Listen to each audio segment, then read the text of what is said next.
and the principles from their families. Ntamwana Wimfura Utobora Amatwi keretse aba bazungu. No real man who have just pierced their ears. A boy child to pierce their ears. Ntamwana Wimfura waje kuririmba imbere afite kobo yishanyutse. Tibibaho. No, a man who have come here on altar to sing with a trousers. Kandi namwe murabibona wa pastor mukabyihorera.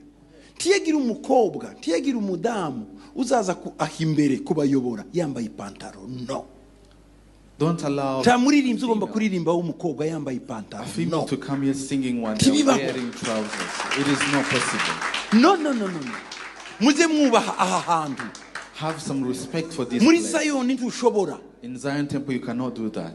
Umukobwa ko araza yambaye ipantaro zimufashe utubuno twose tuneganega ko araramyande Imana cyangwa arimo arateza umwako urusengero ambara ijipo ryiza. You come here on the altar with the trouser. Are you worshiping God or your ancestors? Mwanyumva neza. You hear? Tihagire bashumba mura. Ndabasaba bashumba mura. Namwe bakristo mu nyumva. Amakorari yanyu yose.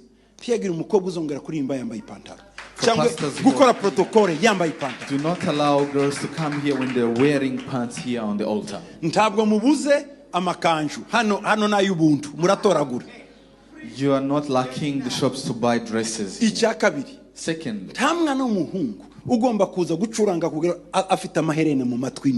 No boy child who should come here to play here when they have earrings. Iherene rivuze iki? What does earring mean? Barishiragaho umuntu wanze gucurwa ngo abe imbata itahi wabo nyuma y'imyaka 7 n'imyaka 50 basubizaga imbata zose wabo, ariko wanze akavuga ngo ngenda shaka gukomeza kuba kwa data buce bafataga uruhindu bagatobora ugutwi bagashira mu iherene. Bisobanura mwe mubona amaherene muyambaye ntimumenye impamvu iherene no kuvuga ngo ndi imbata iteka ryose. Kuki abana bacu mwemera ko babimbata? The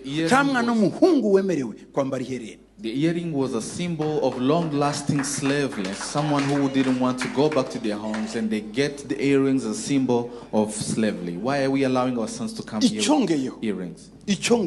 Another thing.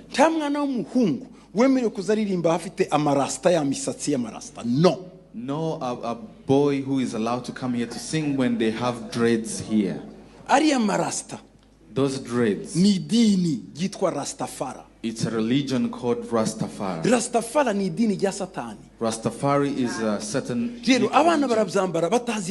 So these kids are wearing this without knowledge. Rastafari is Satanism. Rastafari is a satanic. Go and wash your hair and cut your hair. Go and genda wiyogosheshe kandi wozumu. Ugira umusatsi mwiza. Have a beautiful hair. Ikindi muzamugira utuwingi ntabwo uri wings.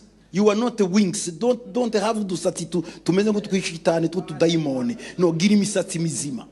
Don't have a hair that is carries like satanic. Have good hair. Muranyumva neza? Do you hear me? Ibi ndabibabwiye kugira ngo ejo nejo bundi ariko mumera.